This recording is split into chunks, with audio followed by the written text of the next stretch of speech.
GN TV പ്രേക്ഷകർക്ക് the ട്രൂത്തിൻ്റെ 12th എപ്പിസോഡിലേക്ക് സ്വാഗതം. ദി ട്രൂത്ത് അഥവാ സത്യം. നമുക്ക് നഷ്ടങ്ങളുടെ പട്ടികകൾ ധാരാളമുണ്ട്. നഷ്ടപ്പെട്ടു പോയതിനെ വീണ്ടെടുക്കുന്നതിനായി സാധാരണഗതിയിൽ സാധ്യമല്ല. പക്ഷെ നമുക്ക് ഏറ്റവും പ്രിയപ്പെട്ട ഒരു വസ്തു നഷ്ടപ്പെട്ടാൽ നമ്മൾ യഥാർത്ഥമായി അത് തിരിച്ചു വേണമെന്ന് തോന്നുകയാണെങ്കിൽ ഒരു വലിയ വീണ്ടെടുപ്പ് ദ്രവ്യം കൊടുക്കേണ്ടതായിരിക്കുന്നു. ദൈവവചനമാകുന്ന വിശുദ്ധ വേദപുസ്തകത്തിൽ അതിപ്രധാനമായ ഒരു വിഷയമാണ് വീണ്ടെടുപ്പ്. എന്താണ് വീണ്ടെടുപ്പ്? ആരാണ് യഥാർത്ഥത്തിൽ വീണ്ടെടുപ്പുകാരൻ? വീണ്ടെടുപ്പിൻ്റെ ഫലമെന്ത്? ഇത്യാദി കാര്യങ്ങളെക്കുറിച്ച് ബ്രദർ രാജൻ തോമസ് നമ്മളോട് സംസാരിക്കുന്നു. ഞങ്ങൾ ജീവൻ TV നിങ്ങൾക്കായി അവതരിപ്പിക്കുന്നു ദി ട്രൂത്ത് അഥവാ സത്യം. ജീവൻ TVയുടെ എല്ലാ പ്രേക്ഷകർക്കും വീണ്ടും നമസ്കാരം. നാം നമ്മുടെ ഒരു പ്രിയപ്പെട്ട വസ്തു, ഒരു വിലയേറിയ വസ്തു നഷ്ടപ്പെട്ടു പോയി കഴിഞ്ഞാൽ അതിനെ വീണ്ടെടുക്കുവാനായിട്ട് എന്ത് ചെയ്യും? നമ്മൾ എങ്ങനെയെങ്കിലും ഒരു മോചനദ്രവ്യം ഉണ്ടാക്കി ഒരു വില കൊടുത്ത് അത് വീണ്ടെടുക്കുവാനായിട്ട് ശ്രമിക്കും.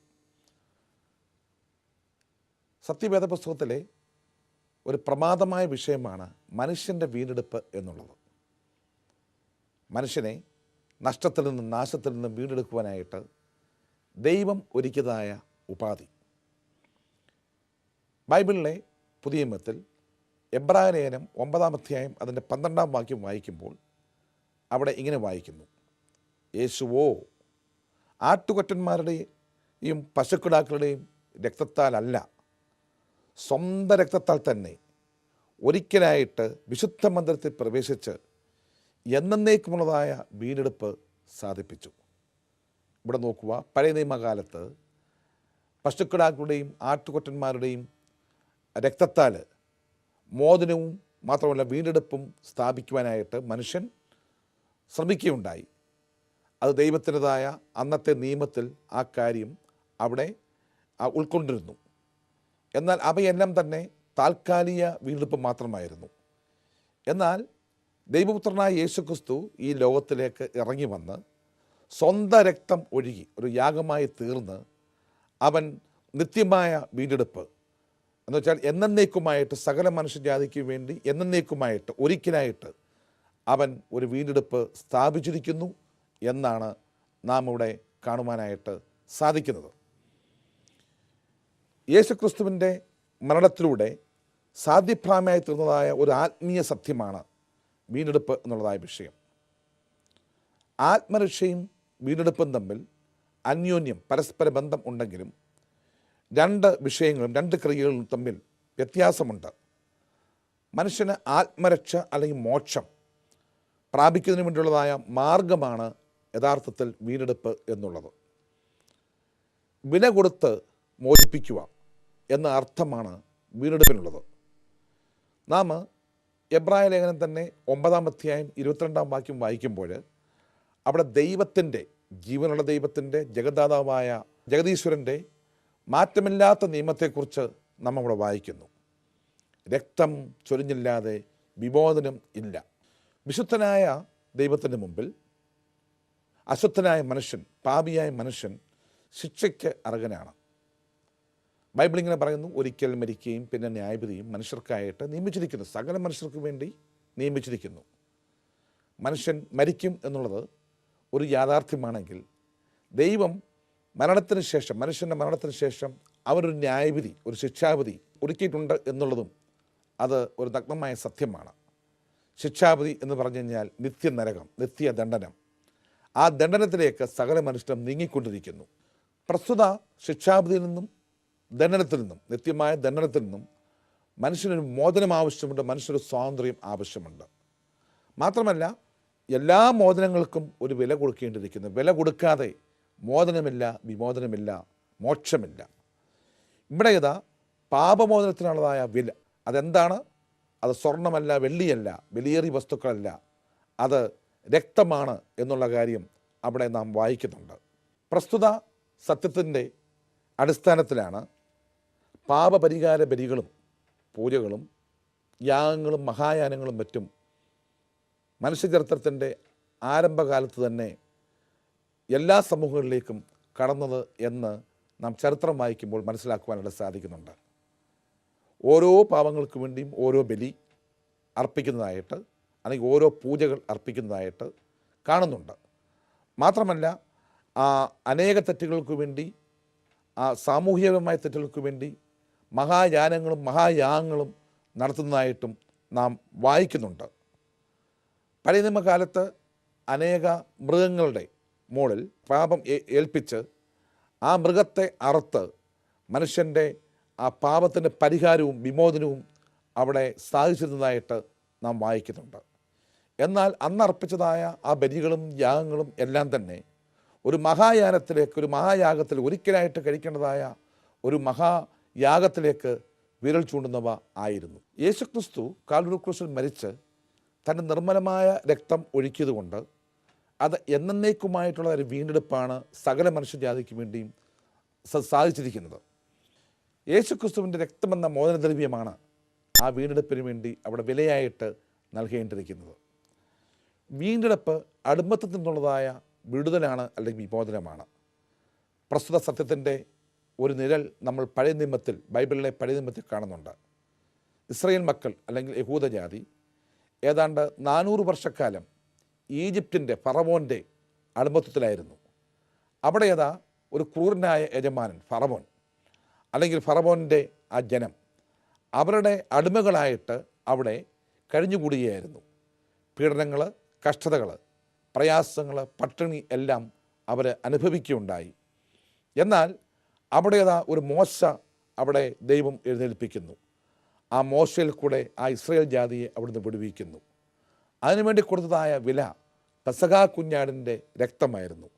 ആ പെസഹ കുഞ്ഞാടിൻ്റെ രക്തം അവിടെ ഒഴുക്കിയത് യേശുക്രിസ്തു കാൽവരി ക്രൂശിൽ ഒഴുക്കിയതായ ആ രക്തത്തിൻ്റെ, ആ വിമോചന രക്തത്തിൻ്റെ ഒരു നിഴലായിട്ട് അവിടെ മാറുന്നതായിട്ടാണ് നമുക്ക് കാണുവാനായിട്ട് സാധിക്കുന്നത്. പ്രസ്തുത നിഴൽ നമ്മളെ ഒരു ആത്മീയ പൊരുളിലേക്ക് നയിക്കുകയാണ് ചെയ്യുന്നത്. സകല മനുഷ്യരും, സകല ജനങ്ങളും ജാതിമത വ്യത്യാസമന്യേ അവർ ഒരു അടിമച്ചന്തയിലാണ്. സാത്താൻ്റെ അല്ലെങ്കിൽ പിശാചിൻ്റെ അടിമത്തത്തിലാണ്. നമുക്കറിയാം, സാത്താൻ ഈ ലോകത്തിലേക്ക് പാപത്തെ ഉത്ഭവിപ്പിച്ച് മനുഷ്യനെ പാപികളാക്കി മാറ്റിയുണ്ടായി. അപ്പോൾ ആ ഒരു അടിമത്തത്തിൽ, പാപത്വത്തിൻ്റെ അടിമത്തത്തിലാണ് മനുഷ്യൻ ആയിരിക്കുന്നത്. ഈ സത്യത്തെക്കുറിച്ച് അപ്പോസ്തലനായ പൗലോസ് റോമാലേഖനം 6-ാം അധ്യായത്തിൽ ഉപന്യസിക്കുന്നതായിട്ടാണ് നമുക്ക് കാണുവാനായിട്ട് സാധിക്കുന്നത്. മാത്രമല്ല, അതിൻ്റെ 7-ാം അധ്യായത്തിൻ്റെ 14-ാം വാക്യത്തിൽ വായിക്കുമ്പോൾ പാപത്തിന് ദാസനായി വിൽക്കപ്പെട്ടവനാണ് മനുഷ്യൻ അല്ലെങ്കിൽ സകല മനുഷ്യരും എന്ന് നമ്മളവിടെ വായിക്കുന്നുണ്ട്. പൗലോസിൻ്റെ കാലത്ത് അല്ലെങ്കിൽ യേശുക്രിസ്തുവിൻ്റെ കാലത്തും ആ 1-ാം നൂറ്റാണ്ടിലും അതിനു മുമ്പുമൊക്കെ ആ മധ്യപൂർവ്വ പ്രദേശത്ത് മെഡിറ്ററേനിയൻ സമുദ്രത്തിന് ചുറ്റുപാടുള്ളതായ ആ ദേശങ്ങളിൽ നിലനിന്നതായ അടിമത്ത സമ്പ്രദായം അവിടെ പശ്ചാത്തലമൊരുക്കുന്നതായിട്ടാണ് നാം അത് വീക്ഷിക്കുമ്പോൾ നമുക്ക് കാണുവാനായിട്ട് സാധിക്കുന്നത്. ആധുനിക കാലത്തും അടിമത്ത സമ്പ്രദായം ഉണ്ടായിരുന്നു.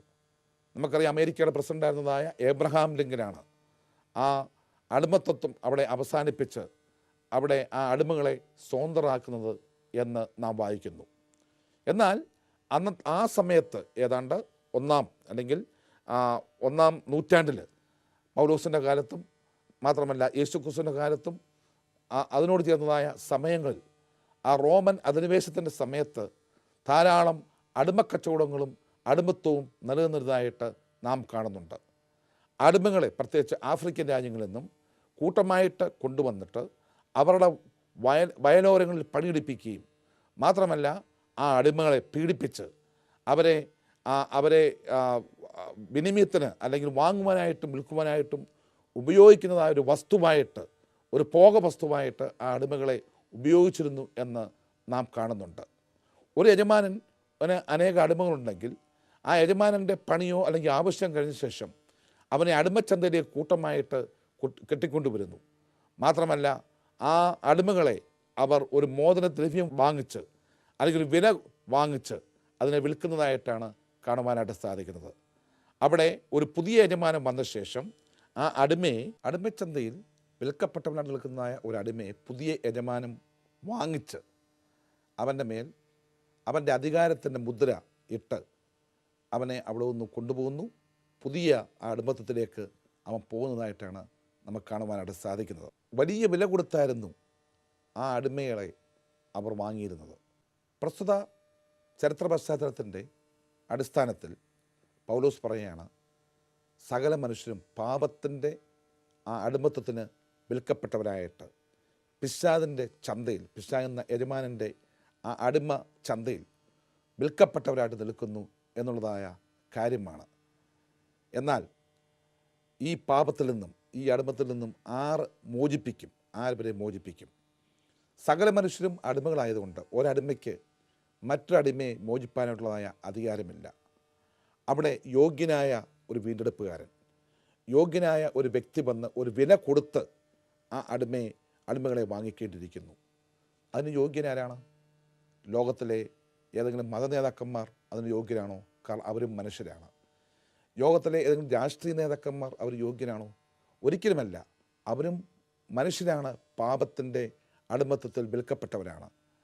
മാത്രമല്ല, ഏതെങ്കിലും സാമൂഹ്യ പരിഷ്കൃതാക്കൾ അതിനുവേണ്ടി യോഗ്യരായി തീരുമോ? ഒരിക്കലുമില്ല. അവർ നല്ല കാര്യങ്ങളൊക്കെ ചെയ്തേക്കാം, പക്ഷേ ആ പാപത്തിൻ്റെ വേണ്ടിയുള്ള വില കൊടുത്ത് ആ പാപത്തിൻ്റെ അടിമത്തത്തിനായിരിക്കുന്നതായ ആ അടിമകളെ, മനുഷ്യവർഗമാകുന്നതായ അടിമകളെ മോചിപ്പിക്കുവാനായിട്ട് ആർക്കും സാധ്യമല്ല. എന്നാൽ ഇവിടെ യോഗ്യനായ ഒരു വ്യക്തി കടന്നു വരുന്നു. വീണ്ടെടുപ്പുകാരൻ യഥാർത്ഥമായ യോഗ്യനായിരിക്കണം, യഥാർത്ഥമായ ഒരു യജമാനായിരിക്കണം. യേശുക്രിസ്തു ഈ ലോകത്തിലേക്ക് ഇറങ്ങി വരുന്നു. അവൻ ദൈവമായിരുന്നുകൊണ്ട് അവൻ ഈ ലോകത്തിലേക്ക് ഇറങ്ങി വന്ന് 33 വർഷക്കാലം ഈ ലോകത്തിൽ ജീവിച്ച് ഒരു ജഡശരീരം എടുത്തു. പാപമൊഴികെ സർവ്വത്തിനും തുല്യനായിട്ട് ഈ ലോകത്തിൽ ജീവിക്കുകയുണ്ടായി. അതിനാൽ അവനിൽ പാപത്തിൻ്റെ ഏതെങ്കിലും സ്പർശനമില്ലായിരുന്നു, പാപത്തിൻ്റെ അടിമയല്ലായിരുന്നു. ആ കാര്യമാണ് അവൻ യഥാർത്ഥ വീണ്ടെടുപ്പുകാരനായിട്ട്, നിഷ്കളങ്കൻ, മാത്രമല്ല നിർദോഷൻ ആയ യേശുക്രിസ്തു. ആ യേശുക്രിസ്തു കാൽവരിക്രൂശിൽ മരിച്ച് അവിടെ ഒരു മോചനദ്രവ്യം അവിടെ സാത്താന് കൊടുക്കുന്നു. അത് തൻ്റെ സ്വന്തം രക്തമായിരുന്നു. അതാണ് നമ്മൾ ഈ ഭാഗത്ത് ഇന്ന് വായിച്ചതായ വാക്യങ്ങളിലും മറ്റും നമ്മൾ വായിച്ചതായിട്ട് കാണുവാനായിട്ട് സാധിക്കുന്നത്. നമുക്കിങ്ങനെ വിഭാവന ചെയ്യാം. ലോകമാകുന്നതായ സാത്താൻ്റെ അടിമച്ചന്തയിൽ ഇവിടെ സകല മനുഷ്യരും അടിമകളായിട്ട്, പാപത്തിൻ്റെ അടിമകളായിട്ട് അവിടെ വിൽക്കപ്പെടുവാനായിട്ട് അവിടെ കെട്ടിയിട്ടിരിക്കുന്നു. ഇവിടെ യോഗ്യനായ ഒരു വീണ്ടെടുപ്പുകാരൻ, അത് യേശുക്രിസ്തുവാണ്. ദൈവമായിരുന്ന ഈ ലോകത്തിലേക്ക് ഇറങ്ങി വന്ന് മനുഷ്യജാതിയുടെ പാപങ്ങൾക്ക് വേണ്ടി സ്വന്തം രക്തം കാൽവരി ക്രൂശിൽ ഒഴുക്കി ആ രക്തവുമായിട്ട്, ആ മോചനദ്രവ്യവുമായിട്ട് ആ അടിമച്ചന്തയിലേക്ക് കടന്നു ചെല്ലുന്നു. ആ അടിമച്ചന്തയിലേക്ക് കടന്നതിന് ശേഷം ഈ അടിമകളുടെ എല്ലാം യജമാനായ, അല്ലെങ്കിൽ സകല ദുഷ്ടതയുടെയും സകല ചതിയുടെയും മാത്രമല്ല സകല ഇരുട്ടിൻ്റെയും ആ യജമാനായ ആ സാത്താന് തൻ്റെ മോചനദ്രവ്യം, ആ രക്തമാകുന്ന മോചനദ്രവ്യം കൊടുത്ത ശേഷം അവിടെ നിന്നും അവനെ വാങ്ങിക്കുന്നു. സകല മനുഷ്യരെയും വാങ്ങിക്കുന്നു, വില കൊടുത്ത് വാങ്ങിക്കുന്നു. വില കൊടുത്ത് വാങ്ങിയ ശേഷം അവനെ ആ അടിമച്ചന്തയിൽ നിന്നും പുറത്തു കൊണ്ടുവരുന്നു. ആ അന്തരീക്ഷത്തിൽ നിന്ന് പുറത്തു കൊണ്ടുവന്ന് തൻ്റെ രാജ്യത്തിൻ്റെ അംഗങ്ങളാക്കി തീർക്കുകയും മാത്രമല്ല തന്നെ ആത്മീയമായിട്ട് സ്വതന്ത്രമാക്കുകയും ചെയ്യുന്നതായിട്ടാണ് നമുക്ക് കാണുവാനായിട്ട് സാധിക്കുന്നത്.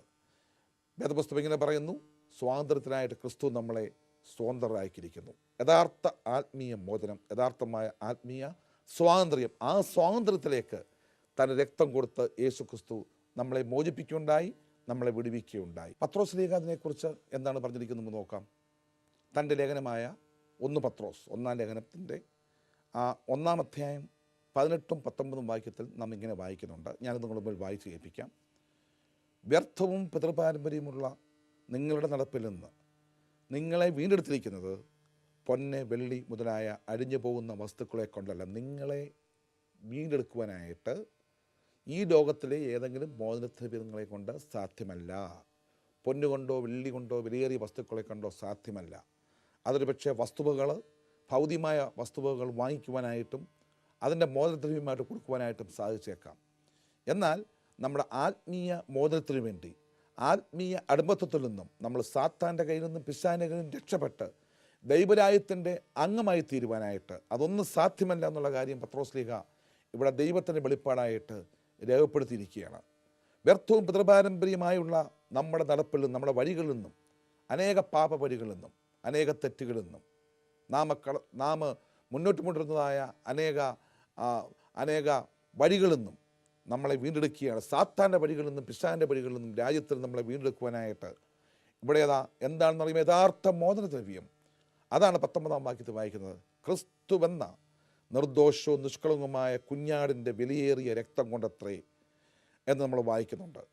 നോക്കുക, മനുഷ്യനെ വീണ്ടെടുക്കുന്നത് ക്രിസ്തുവെന്ന നിർദോഷവും നിഷ്കളങ്കവുമായ കുഞ്ഞാട് യേശുക്രിസ്തുവിനെ ഒരു കുഞ്ഞാടായിട്ട് അവിടെ പ്രതീകാത്മകമായിട്ട് അവിടെ ചിത്രീകരിക്കുന്നു. അവൻ്റെ ആ ക്വാളിഫിക്കേഷൻ, യോഗ്യത എന്താണ്? നിർദോഷൻ, നിഷ്കളങ്കൻ, അവൻ്റെ പാപമില്ലായിരുന്നു. യേശുക്രിസ്തുവിൽ മാത്രമേ പാപമില്ലാത്തതായ ഒരു വ്യക്തിയായിട്ട് യേശുക്രിസ്തു മാത്രമേ ഉണ്ടായിരുന്നുള്ളൂ. അപ്പോൾ അവൻ ഈ ലോകത്തിലേക്ക് ഇറങ്ങി വന്ന് പാപത്തിൻ്റെ പരിഹാരത്തിന് വേണ്ടി മരിച്ച് അവൻ്റെ രക്തമൊഴിയുണ്ടായി. അതുകൊണ്ടാണ് പത്രോസിലേക്ക് പറഞ്ഞത്, ക്രിസ്തുവെന്ന നിർദോഷവും നിഷ്കളങ്കവുമായ കുഞ്ഞാടിൻ്റെ വിലയേറിയ രക്തം കൊണ്ടത്രേ എന്ന് നിങ്ങൾ അറിയുന്നുവല്ലോ.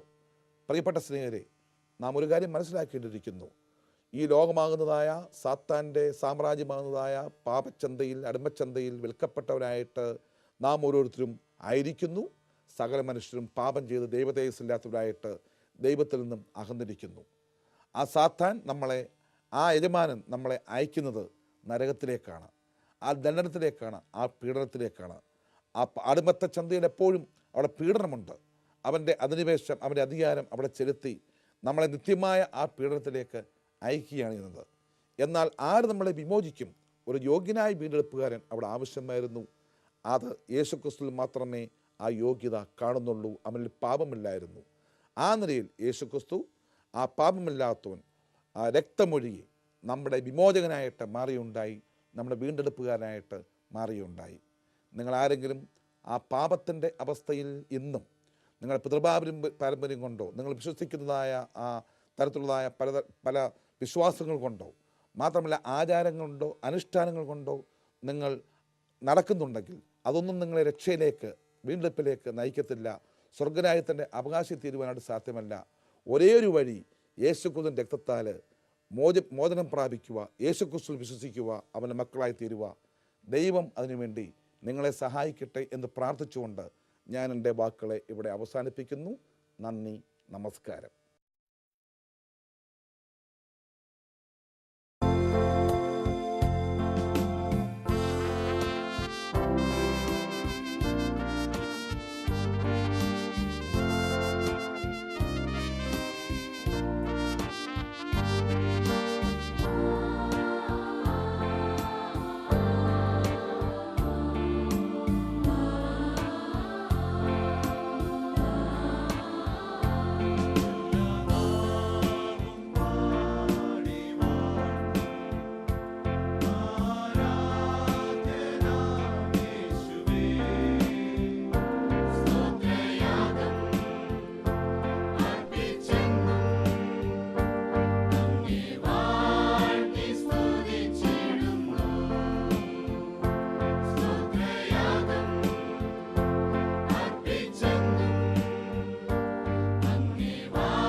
എപ്പിസോഡ് ഇവിടെ പൂർണ്ണമാകുന്നു. അടുത്ത എപ്പിസോഡിൽ കാണുന്നതുവരെ നന്ദി, നമസ്കാരം.